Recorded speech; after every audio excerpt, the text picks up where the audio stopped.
다윗이 베들레헴에서 그의 아버지 이세 양을 칠 때에 블레셋 사람 골리앗은 40일 동안 밤낮으로 이스라엘에 싸움을 걸어오고 있었습니다. 다윗이 양을 칠 수밖에 없었던 건 다윗의 형들을 비롯해서 이스라엘 군인들이 엘라 평지에서 블레셋 사람들과 싸우고 있었기 때문입니다. 형들이 모두 전투에 참가하고 있었기 때문에 어린 다윗은 아버지의 양을 칠 수밖에 없었습니다. 아버지 이새는 다윗을 시켜서 전장에 있는 형들에게 볶음국식 한 에바와 빵 10덩어리를 가져다 주라고 이야기했습니다. 다음날 아침 일찍 다윗은 양떼를 다른 양치기에게 맡기고 형들이 있는 곳으로 향했습니다. 가서 보니까 이스라엘 사람들이 골리앗이라는 그 장소 앞에서 그를 무서워하면서 모두 달아나는 것이었습니다. 사울왕은 골리앗을 죽이는 자를 자기 사위로 삼고 그리고 모든 세금을 면제해 주겠다는 포상도 걸어놓은 상태였습니다.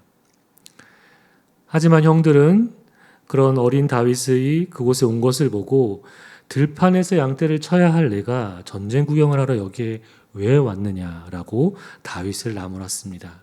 하지만 다윗은 이스라엘과 살아계신 하나님을 섬기는 군인들을 모욕하는 그 골리앗을 도저히 가만둘 수가 없었습니다.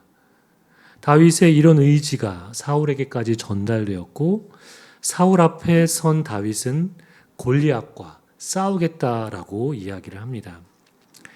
자신이 아버지의 양떼를 지킬 때 사자나 곰이 달려들어서 한 마리라도 물어가면은 뒤쫓아가서 그 짐승을 죽이고 그 입에서 양을 꺼내어 살렸고 그리고 자기에게 달려들면 턱수염을 잡고 그 짐승을 때려 죽이고 했다는 그 이야기를 사울에게 할 만큼 다윗은 골리앗과의 싸움의 전의를 불태우고 있었습니다.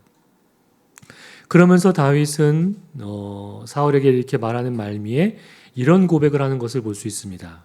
사무엘상 17장 37절 상반절 말씀 새 번역입니다. 다윗은 말을 계속하였다. 사자의 발톱이나 곰의 발톱에서 저를 살려주신 주님께서 저 블레셋 사람의 손에서도 틀림없이 저를 살려주실 것입니다. 소년 다윗은 양치기 목동입니다. 그는 목동으로서 마땅히 아버지의 양떼, 곧 자기의 것이기도 한 그 양들을 짐승의 위협에 아랑곳하지 않고 보호하면서 돌봤던 것입니다. 그런데 그의 지금 함께 살펴본 그의 고백을 우리가 자세히 들어보면 다윗의 이런 경험 안에는 목동으로서의 용맹함이 부각되거나 두드려지기보다는 사자와 곰의 발톱에 찢기면서 목숨을 잃을 그런 위험에 자기가 처한 상황들이 많이 있었는데도 불구하고 자기를 살려주신 분이 바로 주님이셨다라고 말하는 것을 우리가 볼 수 있습니다. 그러한 주님께서 이 골리앗과의 싸움에서도 자신을 살려주실 것이다 라고 다윗은 고백하고 있습니다. 즉 다윗은 하나님이 자기의 목자라고 이야기하고 있습니다. 이 말을 우리가 다시 바꿔 말하면 하나님에게 다윗은 그가 사랑하는 한 마리의 양과 같다라고 우리는 생각해 볼 수 있습니다. 다윗은 아버지의 양떼를 돌보는 목동이지만 목자 되시는 하나님의 들판에서 다윗은 주님이 돌보시는 양인 것입니다. 오늘 우리가 함께 본 이 시편 23편은 다윗이 쓴 시로 그가 주님은 나의 목자, 즉 하나님을 여호와 라라고 부르면서 시작을 하고 있습니다. 짧은 이 6절에 불과한 이 시편은 성경 안에 있는 수많은 말씀 혹은 시편들 가운데에서 우리 많은 그리스도인들이 애송하는 그런 말씀 중에 하나일 것입니다. 이 말씀이 노랫말이 되어서 수많은 찬양들이 지어지고 그리고 불리는 것을 우리가 본다면 하나님을 목자로 은유해서 말씀하신 것이 당시 목축을 하면서 살았던 그들의 삶의 방식이 반영된 믿음의 고백, 그 이상으로 세월이 흐른 지금 다른 문화와 세대 안에서도 하나님은 우리의 목자, 하나님이 어떤 분이신지를 우리로 하여금 잘 알게 해주는 것 같습니다. 또한 요한복음에서 예수님이 자신을 가리켜서 나는 선한 목자다 라고 하신 말씀과 더불어서 양을 돌보시는 목자의 모습을, 그런 예수님의 모습을 성화나 그런 그림을 통해서 우리에게 많이 전해지는 것을 볼 때 그만큼 하나님과 예수 그리스도를 이 목자로 은유한 것은 우리에게 좋은 하나님을 이해하는, 하나님을 알아가는데 좋은 그런 영향을 준 것 같습니다. 하지만 이것이 우리에게 너무 익숙하죠. 어릴 때부터 우리가 신앙생활을 했다면 너무 많이 접한 하나님에 대한 그런 이미지니까요. 오히려 하나님에 대해 전혀 새로움을 주지 못하는 은유로 우리에게 자리 잡힌 것은 아닌가 하는 우려가 되는 부분도 있지만, 그것은 말씀과 은유가 식상한 것이 아니라 하나님의 말씀을 우리가 묵상하는 일에, 그리고 주님은 나의 목자라는 이 하나님의 이름을 우리 삶에서 잘 경험하지 못하는, 주님의 현존 안에서 살아가지 않는 우리의 믿음과 더 관련이 있는 건 아닌가 하는 생각을 하게 됩니다. 총 6절인 이 시편은 내용적으로 두 부분으로 나눌 수 있습니다. 첫 번째는 목자 되시는 하나님을 노래한 1절부터 4절까지의 말씀, 그리고 귀한 손님인 양 장치를 베풀어 주시는 그런 하나님께 감사하는 내용의 나머지 구절인 5절과 6절, 이렇게 크게 두 연으로 나누어 볼 수 있습니다. 먼저 첫 번째 연의 1절 말씀, 세 번역입니다. 주님은 나의 목자시니 내게 부족함 없어라. 다윗은 하나님을 나의 목자라고 고백하고 있습니다. 그런데 다윗에게 이 목자 되신 하나님은 전부인 것처럼 우리는 받아들이게 됩니다. 왜냐하면 그 목자로 인해서 그가 부족함이 없다고 말하고 있기 때문입니다. 우리는 흔히 내게 필요한 어떤 것을 소유하고 있을 때, 그리고 그것을 충분히 우리가 누릴 만큼 여유가 있을 때 부족함이 없다라고 말을 합니다. 이스라엘 왕인 다윗이 과연 그의 삶에 무엇이 부족할까요? 다윗은 부족함이 없다라고 그 말하고 있는 그 근거와 이유를 자기 자신의 왕됨, 왕위에서 찾지 않는 것입니다. 부족함이 없는 그 이유가 바로 하나님 때문이라고 고백합니다. 다윗은 물질적인 소유의 그 유무에 따라서 부족함을 느낀다거나 만족함을 느낀다고 말하지 않습니다. 그가 부족함이 없다고 말하는 것은 그의 인생에서 중요하다고 여겨지는 그 가치, 단순히 물질적인 그 소유의 유무에 있지 않다. 다른 차원이 우리에게 있다라는 것을 보여주고 있는 것 같습니다. 그것은 우리의 노력으로 획득하고 성취할 수 있는 것이 아니라 수동적으로 주어지는 면이 있는 것을 우리에게 보여줍니다. 왜 그럴까요? 바로 우리 목자 되신 주님께서 그것을 양인 우리에게 주고 계시기 때문입니다. 앞서 다윗은 이스라엘이 골리앗과의 대치 중에 사울왕 앞에서 자기가 목동으로서 양들을 짐승들의 위협으로부터 어떻게 보호했는지를 말하는 것을 살펴보았습니다. 이때 다윗은 사자와 곰의 발톱에서 자기를 살리신 분은 하나님이다 라고 이야기를 했죠. 자기의 용맹함을 근거 삼아서 사울왕에게 나의 용맹함 때문에 내가 사자와 곰으로부터 양들을 구했다라고 얘기하지 않고 목자 되신 하나님이 나를 살리셨다라고 하면서 하나님을 앞세워서 이야기하는 것을 볼 수 있습니다. 다윗은 철저히 자기 자신을 하나님이 돌보는 양으로 인식했습니다. 주님이 우리 삶의 목자가 되시기 위해서는 우리가 먼저 그분의 양이 되어야 합니다.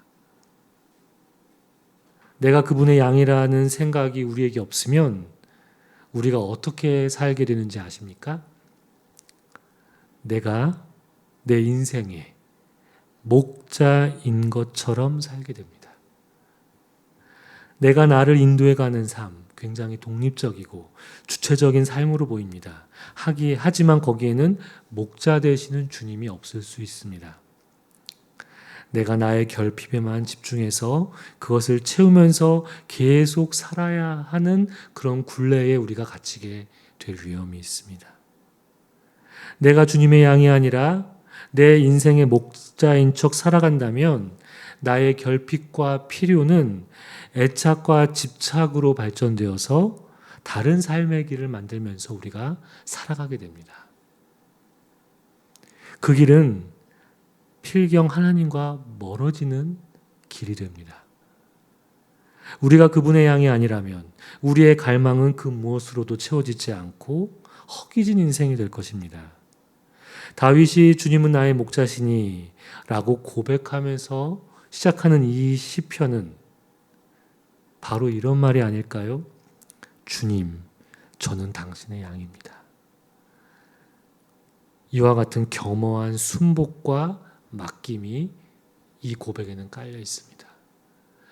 우리는 여호와는 나의 목자, 이거를 너무 많은 찬양과 말씀을 통해 들으면서 주님이 나에게 주시는 공급과 필요, 나를 보호하시는 거에 되게 많이 우리의 시선이 가 있지만 우리 스스로 우리가 우리 앞을 나아가지 못하는 양이라는 생각은 결코 인정하지 않으려고 합니다. 목자 되신 주님께서 다윗을 과연 어떻게 채워가시는지, 왜 그가 부족함이 없다고 말할 수 있는지 그 상세한 내용은 이어지는 2절부터 4절에 걸쳐 열거되어 있습니다. 먼저 2절 말씀입니다. 나를 푸른 풀밭에 누이시며 쉴만한 물가로 인도하신다. 양에게 있어 푸른 풀밭과 쉴만한 물가는 그가 풀을 뜯고 쉬기에 최적의 장소와 환경입니다. 물과 풀이 없는 그런 척박한 곳으로 자기 양을 인도할 목자가 과연 어디 있습니까? 하지만 자기의 소임을 다하지 않는 목자가 있다면 이야기는 달라지죠. 즉, 어떤 양으로 건강하게 자라가는가 하는 그것은 그 양의 목자가 누구인가와 직결되는 것입니다. 참된 목자의 인도함을 잘 따르는 양이라야 그에게 푸른 풀밭과 쉴만한 물가가 예비되어 있는 것이죠. 예수님은 참된 목자의 인도함을 따르는 양에 대해서 이렇게 말씀하시는 것을 우리는 볼 수 있습니다. 요한복음 10장 27절 말씀입니다. 내 양들은 내 목소리를 알아듣는다. 나는 내 양들을 알고 내 양들은 나를 따른다. 우리를 인도하는 분은 목자 되신 주님이지만 이 말씀에서 보는 것처럼 우리가 인도함을 받기 위해서는 먼저 그분의 목소리를 들어야 합니다. 우리는 이 말씀에서 주님의 음성이, 주님의 목소리가 무엇인지를 우리가 분별하고 그 음성을 경청하는 것이 얼마나 중요한지를 우리에게 이야기해 줍니다. 예수님은 자기 양들은 당신의 목소리를 알아듣는다라고 분명히 말씀하십니다. 그리고 그들이 주님의 목소리를 듣는 그 궁극적인 이유가 무엇이냐? 바로 주님을 따르기 위함이다 라고 말씀하시죠. 우리가 주님의 목소리를 경청하는 것은 그분이 우리에게 들려주시는 그 말씀을 따르기 위해서입니다. 그분의 음성을 듣는 일과 그분을 따르는 일이 서로 다른 일이 아니라 같은 일이라는 말씀이시죠. 그분의 음성을 듣기 위해 우리가 기도만 한다고 생각해 보십시오. 삶에서 그분을 따르는 모습이 나타나지 않는다면, 그런 열매가 맺혀지지 않는다면 기도는 너무 열심히 해요. 기도원에도 가고요. 하루에 몇 시간씩도 해요. 하지만 그 사람의 삶의 모습에서 삶의 열매가 보이지 않고 실천하는 모습이 없다라고 하면 여러분은 어떻게 그 사람을 생각하실 것 같습니까? 마찬가지로 주님의 목소리를 듣는 것에는 관심이 없고 교회에서뿐만이 아니라 대외적으로 여러 가지 일을 많이 하면서 그 일들이 하나님이 기뻐하신 일이라고 생각을 하면서 자기 여러 가지 일하는 거에만 집중한 나머지 그런 일들만 하는 사람들, 자기 신념과 독단에 빠져서 오히려 교회를 분열시키기도 하고요. 자기처럼 하지 않는 사람을 판단하고 정죄를 하기도 합니다. 그것은 자기 개인의 믿음을 절대화해서 우상처럼 철석까지 믿는 그런 것이죠. 목자의 목소리를 듣는 것과 그 음성을 따라 행하는 것은 서로 분리되어 있지 않고 하나가 되어야 합니다.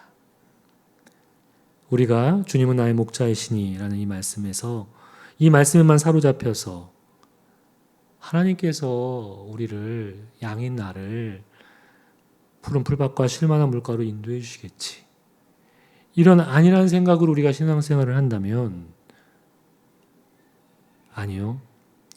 우리가 목자 되신 주님의 목소리를 따라서 푸른 풀밭과 쉴만한 물가로 인도함을 받기 위해서는 그분의 목소리를 우리가 반드시 분별해서 들어야 하고 경청해야 하고 그 음성에 따라서 살아갈 때 비로소 그분이 인도하시는 푸른 풀밭과 물가가 우리에게 있다라는 것을 우리는 알아야 합니다.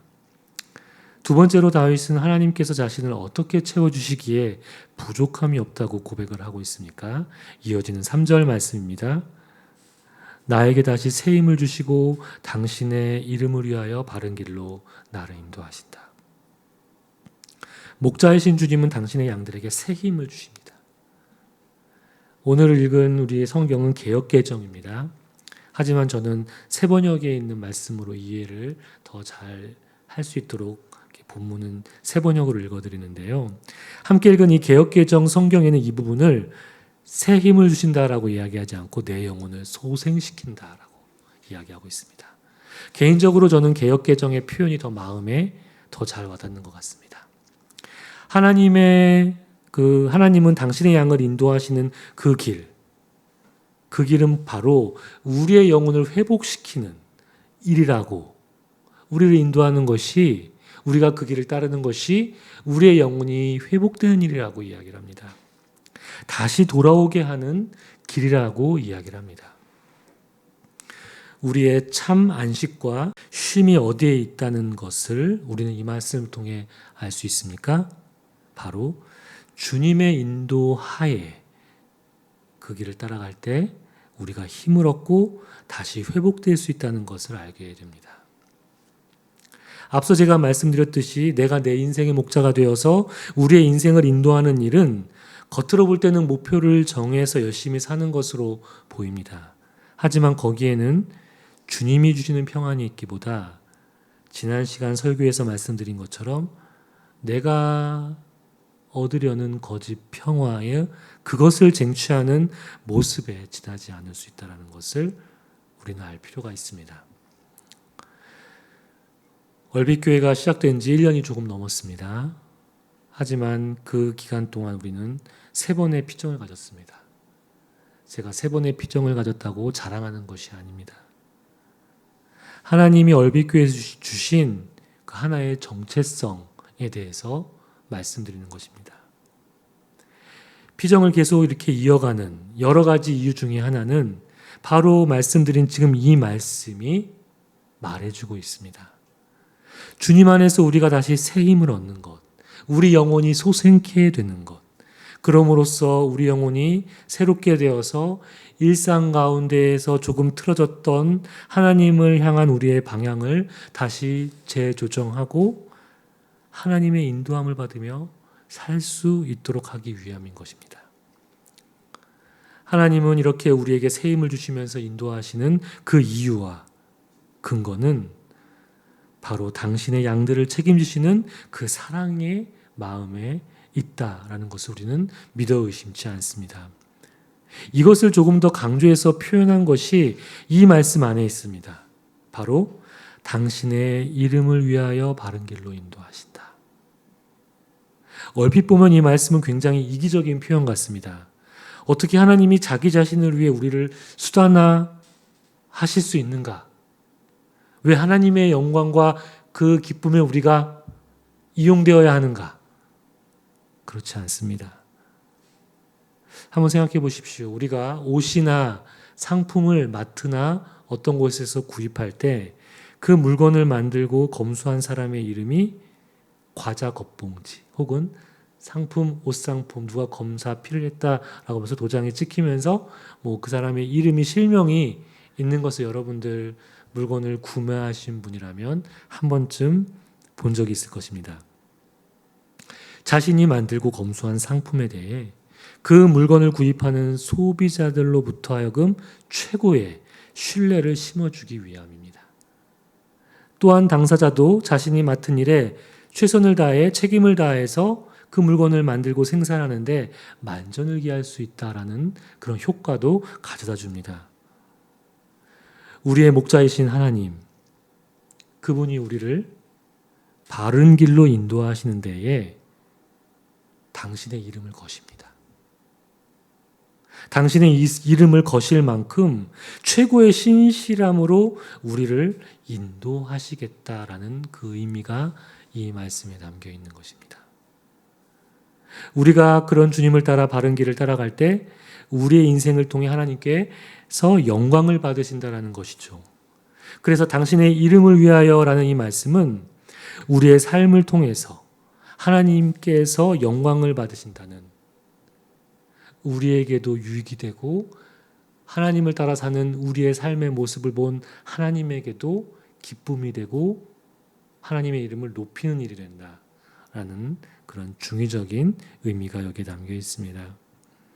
그리고 세 번째로 다윗이 하나님으로 인해 누리는 충만함 무엇일까요?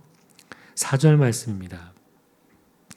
내가 비록 죽음의 그늘 골짜기로 다닐지라도 주님께서 나와 함께 하시고 주님의 막대기와 지팡이로 나를 보살펴 주시니 내게는 두려움이 없습니다. 우리가 생각하는 최악의 상황, 우리가 맞이하는 가장 어려운 상황에 그 한가운데 주님이 함께 계신다는 그 사실을 다윗은 고백하고 있습니다. 우리가 살아가면서 환경적으로 마음적으로 죽음의 그늘 골짜기와 같은 시간들을 보낼 때가 있습니다. 성경은 그런 시간이 우리에게 없을 것이다. 너희가 그런 시간들을 맞이하지 않을 것이다. 라고 단정해서 말하지 않습니다. 그런 순간까지도 너희들에게 있을 수 있는데 그 순간에 주님이 함께 계신다라고 이야기합니다. 이것이 우리가 믿는 신앙입니다. 하나님의 은혜로 우리가 그런 상황들을 맞이하지 않을 수 있습니다. 하지만 우리의 의지와 상관없이 맞이하게 되는 경우도 있습니다. 그런데 중요한 것은 그런 상황 속에서 우리가 그늘 골짜기에 있을 때, 그곳을 지나갈 때 그곳에 우리와 함께 하시는 하나님의 현존, 하나님의 함께 하심이 있다고 다윗은 그것을 보았고 그 경험을 여기에 이렇게 적고 있는 것이죠. 그곳에서조차 나를 인도하시는 하나님의 막대기와 지팡이가 그 그늘 골짜기 가운데에서 나를 인도하셨다라고 다윗은 이야기하고 있습니다. 죽음의 그늘 골짜기에서 우리가 하나님의 현존에 열려있기는 쉽지 않습니다. 그 순간에는 보이지 않지만 우리가 시간이 지나서 그 지나온 골짜기를 되돌아봤을 때 그때 거기서 하나님의 지팡이와 막대기가 나와 함께 했었구나. 비로소 깨닫는 경우들이 있습니다. 하나님의 보살핌은 우리가 맞이하는 가장 힘들고 어려운 순간에조차 그 보살핌은 사라지지 않습니다. 우리가 그 보살핌의 손길을 잘 느끼지 못한 것일 뿐 주님의 보살핌이 미치지 않는 곳은 없다라는 것을 우리는 이 말씀을 통해 알 수 있습니다. 이렇게 다윗은 1절부터 4절까지 하나님이 왜 나의 목자 되시며 그로 인해 자신은 부족함이 없는지를 노래했습니다. 이어지는 2연인 5절과 6절에서는 다윗은 자신을 환대하시는 하나님을 노래하고 있습니다. 5절, 6절 말씀입니다. 주님께서는 내 원수들이 보는 앞에서 내게 잔치상을 차려주시고 내 머리에 기름 부으시어 나를 귀한 손님으로 맞아주시니 내 잔이 넘칩니다. 진실로 주님의 선하심과 인자하심이 내가 사는 날 동안 나를 따르리니 나는 주님의 집으로 돌아가 영원히 그곳에서 살겠습니다. 우리 삶의 현실이 어떻습니까? 원수들이 우리 눈앞에서 살고 있는 것 같지 않습니까? 우리 마음의 미움과 질투가 만들어내는 우리 눈앞에 보이는 우리가 만나는 사람들, 우리가 다 원수라고 생각하면서 살아오고 있지 않습니까? 가장 가까이에 있죠. 가정에도 있고요. 우리가 만들어내는, 하나님은 그렇게 생각하지 않는데 우리가 만들어내는 원수들이 있습니다.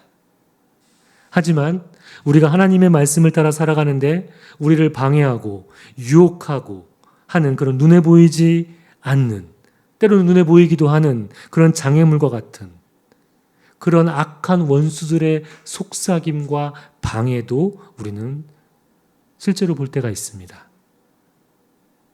우리 삶에 여전히 이런 위협이 도사리고 있다는 것을 우리는 알죠. 그래서 절망적인 현실만이 우리에게 있는 것 같지만 지금 읽어드린 5절과 6절의 말씀은 어떤가요? 그런 삶에서조차 하나님을 쫓아 살아가는 사람들, 당신의 자녀들을 환대해 주시는, 맞이해 주시는 하늘나라의 한 장면과 같은 순간들이 있다는 것을 우리 삶 가운데 그런 순간들이 있다. 엄연히 우리가 못 찾을 뿐이다. 못 볼 뿐이다. 라는 것을 우리에게 그 이미지로 보여주고 있습니다. 왜 그렇습니까? 원수들이 사라지지 않는 가운데에서 이 얘기를 하고 있습니다. 뭐라고 얘기하고 있죠?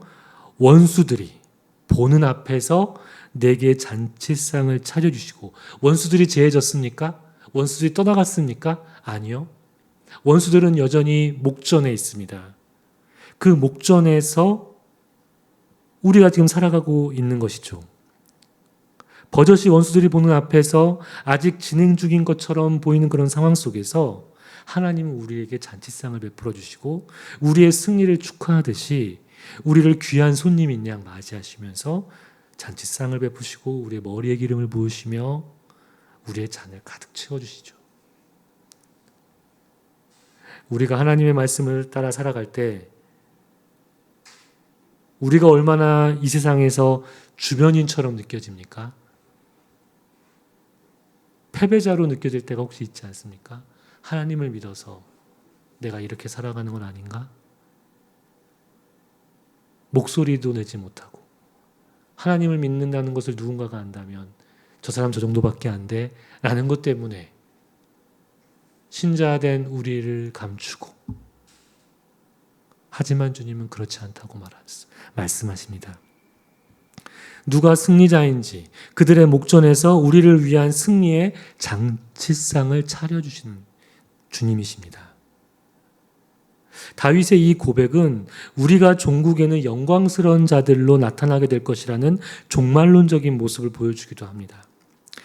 아니, 다윗은 그것을 확실히 믿고 있는 것 같습니다. 6절에서 그는 주의 집으로 돌아가 그곳에서 영원히 살겠다. 이 땅에서 뿐만이 아니라 영원히 하나님과 살 것에 대한 것을 바라보면서 지금 이 부분을 이야기하고 있는 것이죠. 현재에서는 어떻습니까? 그가 주님의 인자하심과 선하심이 늘 따라다니는 삶, 늘 함께하는 삶. 그것이 전부가 아니죠. 그 이후에도 하나님의 주의 집으로 돌아가 하나님과 함께 영원히 사는 삶을 그는 바라보고 있습니다. 다윗의 현재든 미래든 다윗에게는 현재와 미래가 동일합니다. 이미 임한 하나님 나라를 다윗은 살고 있고 아직 임하지 않는 하나님 나라를 기다리고 사모하고 있는 다윗을 우리는 볼 수 있습니다. 우리가 그래야 하지 않을까요? 비록 우리 삶의 현실은 원수에게 싸워지는 것 같고 주변인으로 몰려서 살아가고 있는 것 같지만 하나님은 그 원수가 보는 앞에서 우리에게 잔치상을 차려주시고 우리에게 기름을 부어주시고 우리 삶을 격려하시면서 내가 맞다. 나를 따르면서 사는 삶이 결국은 이런 승리의 삶이다라는 것을 우리에게 보여주고 있지 않습니까? 우리가 살고 있는 오늘의 시간, 우리의 이 땅에서의 사는 날이 그렇게 하나님이 우리와 함께 하시고 계시다라는 그 모습을 마치 하나의 사진처럼 찍어서 5절과 6절에 우리에게 들이내밀고 계시는 것이죠. 이 시간 우리는 그 장면에 머무르고자 합니다. 우리가 현실을 바라보면서 살 때 우리는 하나님을 바라보기 힘들지만 5절과 6절을 우리가 머릿속에 그리면서 하나님께서 우리의 힘든 현실 가운데 우리를 환대하시고 위로하시고 우리에게 잔치를 베풀어 주시며 위로하시는 장면에 우리가 함께 이 시간 기도로 참여하면서 주님의 위로가 나에게 어떻게 다가오는지, 그리고 그 잔치상에서 우리는 주님께 무엇하고 이야기를 드리며 우리의 마음을 그분께 올려드릴 수 있을지, 이 시간 우리의 영적 가슴과 가정과 교회, 공동체에 다가온 하나님 마음에 머물러 침묵으로 5절과 6절 말씀에 머물러 주님과 대화를 나누겠습니다.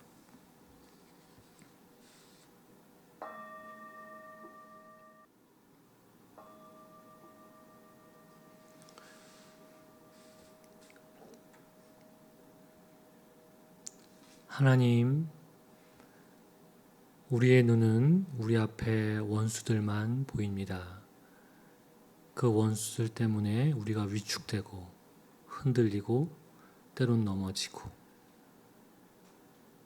힘든 시간들을 보낼 때들이 있습니다. 하지만 주님께서는 원수만 볼 것이 아니라 그들의 목전에서 우리를 향해 잔치상을 베푸시며 우리 머리에 기름을 부으시고 우리의 잔이 넘칠 만큼 채워주시는 주님의 인자하심과 선하심을 바라볼 수 있게 하는 주님의 초대가 우리의 현실 안에 있다는 것을 알게 해주셔서 감사합니다. 우리가 이 땅을 살아갈 때 현실 너머에 우리를 환대하시며 위로하시는 그런 주님을 우리가 만나고 볼 수 있도록 주님 도와주옵소서. 예수님 이름으로 기도드립니다. 아멘.